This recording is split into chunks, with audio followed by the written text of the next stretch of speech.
Hey everyone, welcome back to Pocket Coaching. I'm Katie and co-founder of Pet and Parent Longevity here, Penny Wood. Welcome back everyone. We have been talking about symptoms and identifying your symptoms and getting to the root cause of them and creating this longevity lifestyle. But we want to kind of take it back even further and talk about prevention, because once symptoms are there, that's one thing.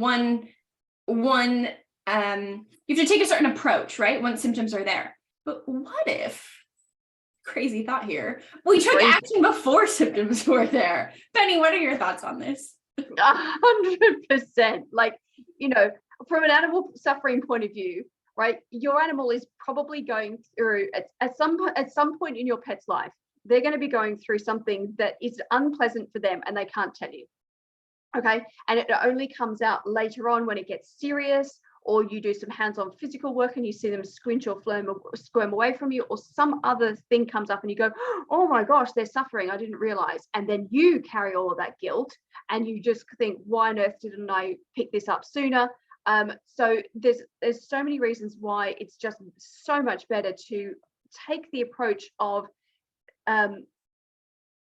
not getting to the point where a symptom comes. So this is the life cycle of a symptom, if you like. Okay, so what happens is your biology is working beautifully. You're young, you're fit, and your exposure to a toxic and dangerous world has been relatively short because you haven't been alive for that long. And so you are ticking along beautifully. Your stem cells are doing amazing things, your immune system is optimized, and your energy is high, so everything's great.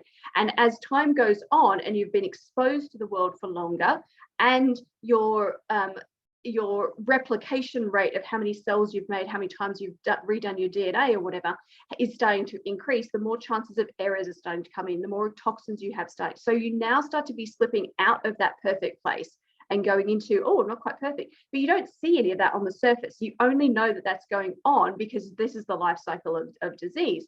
Then it gets to a point where that disbalance or the lack of perfection in that gets to such a point where you start to see a sign. A little symptom will pop up its head and you'll just see something going, not quite right. That, if you haven't already taken action, that is the moment to go full out, take action. Do not wait any longer for it to then go into the next level, which is a cluster of symptoms. Multiple things are happening and starting to pop up like little mushrooms, right? When you get a cluster of symptoms, traditional allopathic medicine likes to call that a disease. So disease is designed by a cluster of symptoms. So while then you've got disease, and now it's so much harder to go. It doesn't mean you can't do it, but it's so much harder to go back. And all of that time was spent with a diminishing quality of life, possibly living with pain. And if you're in the case of an animal, unable to tell your pet parent, or tell your parent, right, that you are in need of their assistance. And because you live in captivity, you can't go and solve that yourself. So coming back to your question, Katie, stopping it from getting anywhere along that pathway is the right thing to do. Ethically, it's the right thing to do. Common sense wise, it's the right thing to do. Biologically, it's the right thing to do. Cost wise, it's the right thing to, like, every possible parameter you can think of. It's so much smarter to be keeping yourself finely tuned in that place of perfection all the way through and never letting that progress. Does that translate in your kind of side of things? Yeah, totally. And essentially what you're saying is it's not an on-off switch. It's not there or it's there. It's a progression. I really like that you use that word. It's a progression. And I really appreciate that you kind of underlined some of the physiology that's happening so we can understand that things don't just boom happen, right? Yeah, nothing happens for no reason.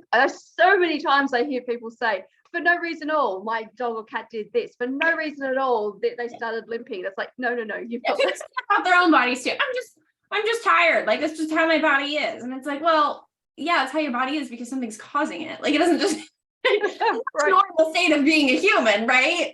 So the problem is that most people wait until there's a full-blown issue. Yes. And to your point, it's harder now to address it for multiple reasons, right? Because you're trying to repair, for lack of a better way of explaining, you're trying to repair more damage. Versus Something- if we know that by being alive, damage happens, right? Oxidative stress happens by breathing and eating and moving. And like, are you going to stop doing those things? Well, no, because you'd be dead, right? So like, it's a part of being alive for all species. And so we want to continually work on repairing and preventing further progression. So yeah, I mean, it's absolutely the same on the human side. And I think it's really a mindset shift is what it comes down to. It is. We have to get out of the mindset of, I don't have a problem, so I'm not going to do anything. And know that a problem will come if you don't, right? Right. And there lies the reason why we have hospitals full of people who have preventable diseases. Why we have pets being put down from preventable diseases. Because somebody didn't understand that there was something they could do right from the word go that would have detoured them off onto an entirely different path of life, into a path of health as opposed to a path of disease. And so prevention is not like prevention seems to have a negative connotation to it. It's like stop, no, like there's some kind, right? But we need to shift that and go, prevention is protection. So protection has a much more positive association to it. It doesn't, protection and prevention is not hard work. Healing, restoring and repairing, that's hard work.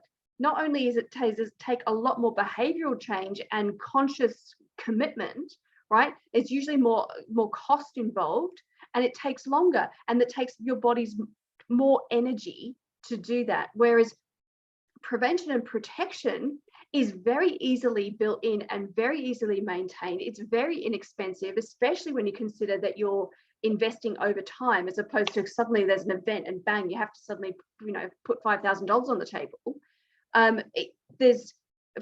So again, from every possible place. So I guess what I'm saying is I would encourage every single one of you, whether you think you have a problem or not, to start adopting a lifestyle pathway that is going to continually keep you in the direction of health.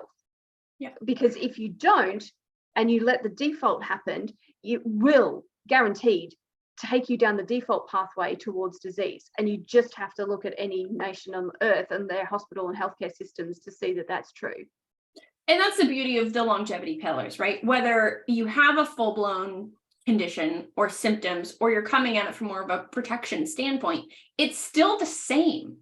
It's still simple. Yeah. You just have to start sooner. So that's it for today, guys. Start like yesterday is what we're saying. All right, so that's it for today. We're going to be coming at you next week, of course, with pocket coaching. But in case you didn't know, or haven't caught on yet, or haven't been joining us, we have been doing lives on Tuesdays and Wednesdays every week now on Facebook, and we're now going to be doing it on YouTube as well, 9:30 Eastern. We're coming at you live. We're having what we're calling unplugged conversations that you and I have, Penny, behind the scenes all of the time about, I mean, let's not call them rants, but like a little bit of like rants. So join us. We'd love to have you chime in on Facebook. You can send us comments and messages and we can see them in real time. We want to hear from you too. Let's have these conversations that most people are either too afraid to have, or they just don't have anyone to have them with. So we're here. Yeah. So we'll see you live Tuesdays and Wednesdays on Facebook.